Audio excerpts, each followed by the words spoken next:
नमस्कार दोस्तों, आप देख रहे हैं सुमन LLB एंड आज मैं आप लोगों को पढ़ाऊंगी संविदा अधिनियम 1872। संविदा में मैं आप लोगों को आगे क्वेश्चन पढ़ाऊंगी। क्वेश्चन देख लीजिए।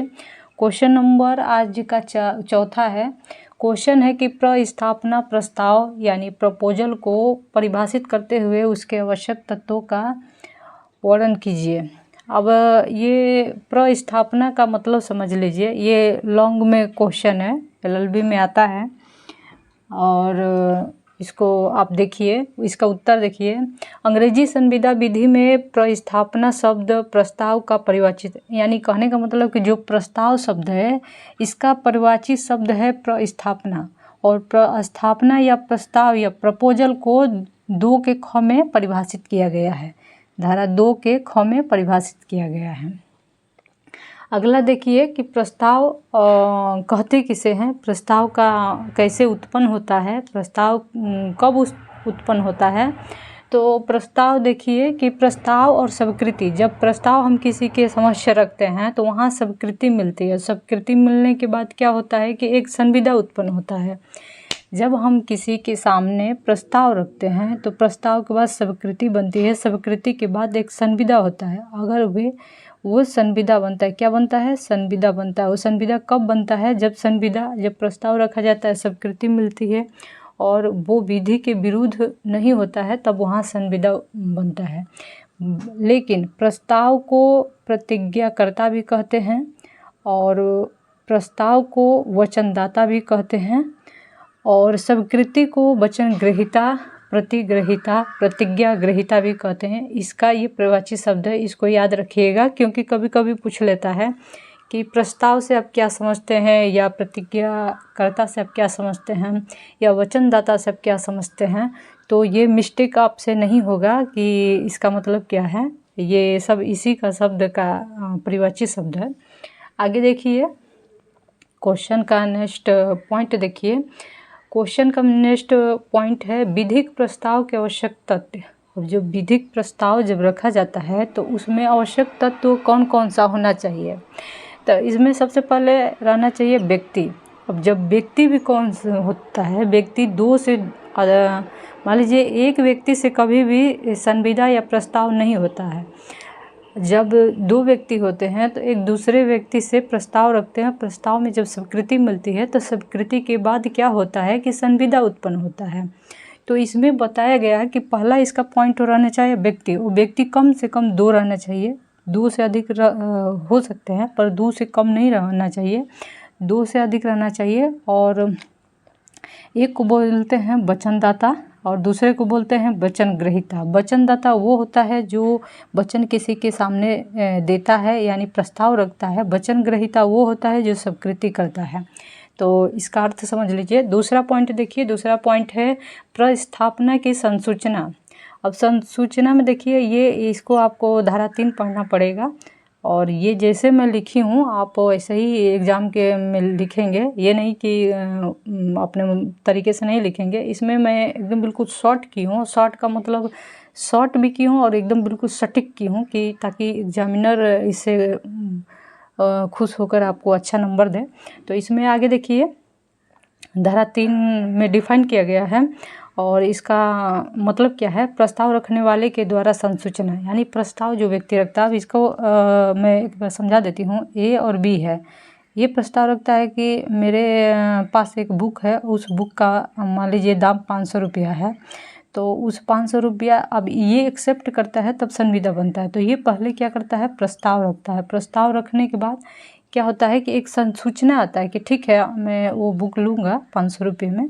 तो यहाँ इसी चीज़ को समझाया गया है और ये यहाँ बताया गया कि जो संसूचना रहना चाहिए, जो संसूचना रहना चाहिए वो क्या रहना चाहिए कि वो संसूचना स्पष्ट हो।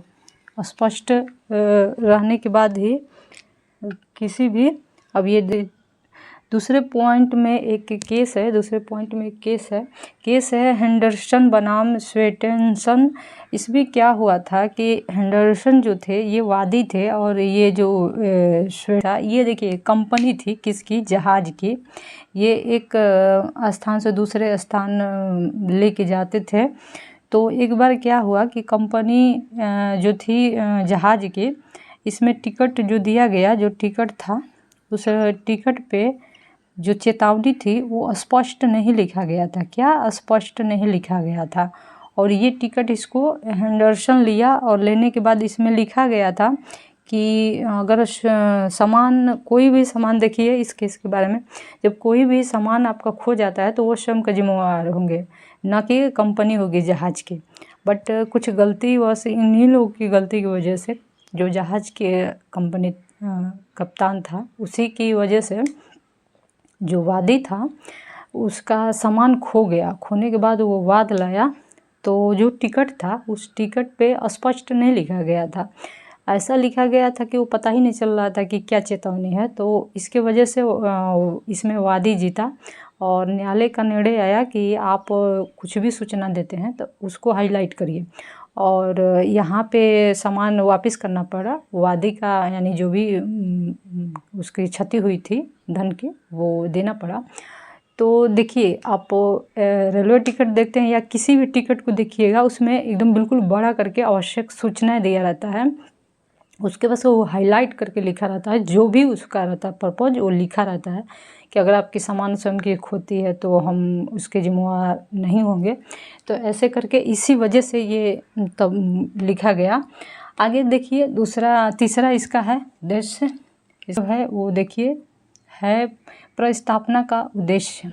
अब इसका उद्देश्य क्या होता है, मान लीजिए ए है, इसका उद्देश्य क्या है, एक सामान को बेचना या सेल करना। अब ये दुकानदार है और दुकानदार अपने बुक का प्रस्ताव रखता है किसके सामने, बी के सामने। अब वो एक्सेप्ट करता है तो संविदा उत्पन्न होता है। इसका उद्देश्य है कि हम पैसा भी कमाएं, हमारा जो भी बुक आया है वो सेल भी हो जाए, तो इसकी वजह से इसका उद्देश्य है। चौथा देखिए आप, चौथा में क्या है, चौथा है विधिक संबंध सृजित करने का आशय।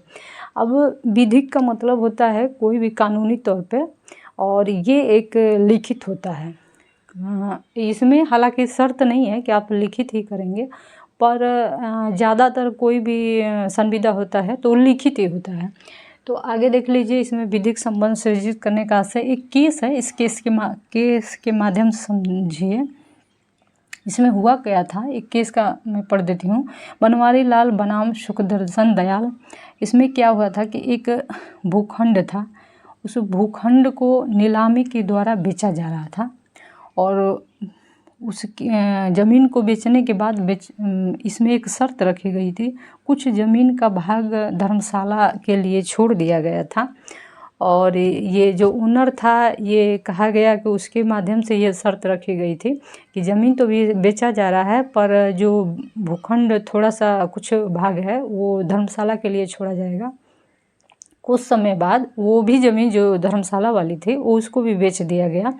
इस केस में क्या हुआ कि न्यायालय का निर्णय आया कि जो भी ज़मीन, अब मान लीजिए कि इसमें जो भी ज़मीन बची हुई थी, वो ज़मीन का मालिक ओनर कौन होगा, जो उसका मालिक असल में रहेगा वही तो रहेगा।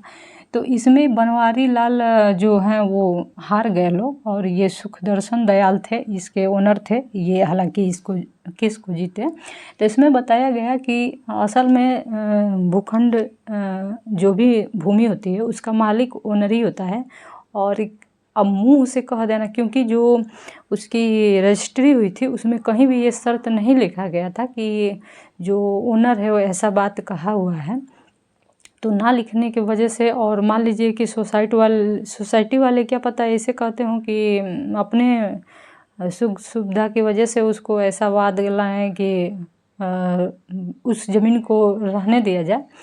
तो हालांकि ये ज़मीन फिर बिकी और इसमें निर्णय आया, ये ज़मीन का ओनर मालिक हुआ, तो ये माना गया कि ठीक है, बिका गया तो बिका गया। अगला केस है रोज फ्रैंक एंड कंपनी की जो केस है, इसमें दो भाई थे। इसमें क्या हुआ कि दोनों मित्र एक दूसरे से करार किए। जब ये फॉर्म एक खोले थे, क्या हुआ कि एक फॉर्म खोले, और फॉर्म खोलने के बाद इस फॉर्म में एक शर्त रखा गया कि एक न्यायालय की ये जुरिडिक्शन में नहीं आता, यानी क्षेत्राधिकार में नहीं आता है। जो न्यायालय है उस न्यायालय के ये क्षेत्राधिकार में नहीं आता है। तो इसमें निर्णय दिया गया कि कोई भी व्यक्ति हो, वो चाहे कोई भी व्यक्ति हो, उसकी ये हैसियत नहीं है, या वो इसे नहीं बता सकता कि कौन सी भूमि या कौन से क्षेत्राधिकार न्यायालय के क्षेत्राधिकार में आता है या नहीं आता है। वो निर्णय करने का काम गवर्नमेंट को है, यानी विधायिका को है, न कि ये जुरिडिक्शन का जो भी क्षेत्र है वो कोई आम व्यक्ति कर सकता है। तो इस केस में बस इतना ही हुआ था, और इसमें ये सरकार और इन लोगों से, दोनों लोग से था, 2 व्यक्ति थे। तो आगे देखिए 5वां है प्रस्थापना की निश्चितता। अब प्रस्थापना की निश्चितता का मतलब क्या होता है, इसको 29 धारा में डिफाइन किया गया है। मान लीजिए कि मैं प्रस्ताव रखी आपसे और प्रस्ताव वो निश्चित ही नहीं है, तो उसका क्या मतलब बनता है। जैसे देखिए फॉर एग्जांपल से देखिए, एग्जांपल से ए और बी।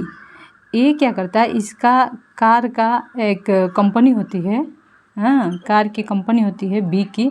ये शर्त रखता है, एक दिन कार लेके जाता है, और कार लेके जाने के बाद वो एक शर्त रखता है कि अगर तुम्हारी कार जो है वो लकी साबित हुई तो मैं दूसरे दिन तुम्हारा जो कार है, कार की फैक्ट्री, उसमें से और एक कार लेके जाएंगे और उसका दाम जो है हम दुगुना देंगे। अब ये कौन सी बात हुई कि मान लीजिए कि किसी की कंपनी पर शर्त रखना कि लकी साबित होगा तो ये हालांकि इसको हटाया गया नहीं, इसको बोला गया कि नहीं ऐसा शर्त नहीं है, ये निश्चित रहना चाहिए, या कार आप ले जाएं या ना ले जाएं। फिर दूसरा देखिए, एक एग्जांपल दे देती हूँ, ए और बी। इसका एक घोड़ा का ये व्यापारी रहता है, तो ये बोलता है कि हमारा जो घोड़ा है वो आप 500 में या 1000 में ले सकते हैं, 1000 में ले सकते हैं। ए से प्रस्ताव रखता है बी। प्रस्ताव रखने के बाद इसमें ये होता है कि घोड़ा को तो दिया जाता है, और घोड़ा का ये भी नहीं, प्रजाति भी नहीं बताई जाती है कि बीमार भी, वो घोड़ा बीमार है कि स्वस्थ है, और उसका जो मूल्य होता है वो भी निश्चित नहीं किया जाता है कि 500 रहेगा कि 1000 रहेगा। तो यहाँ पर निर्णय आता है कि नहीं, आप इसको निश्चित कीजिए और घोड़ा का जो भी है उसको बताइए कि घोड़ा जो है वो स्वस्थ है कि अस्वस्थ है, और मूल्य जो है आप निश्चित कीजिए कि आप 500 में देंगे या 1000 में देंगे। तो इस संविदा को भी संविदा शून्य घोषित किया गया था। तो आज के लिए बस इतना ही, प्रस्ताव में बस इतना ही है, और इसको आप लिखिएगा। आज के लिए बस इतना ही। अगर वीडियो अच्छी लगी है तो लाइक शेयर एंड सब्सक्राइब करें। धन्यवाद, थैंक यू।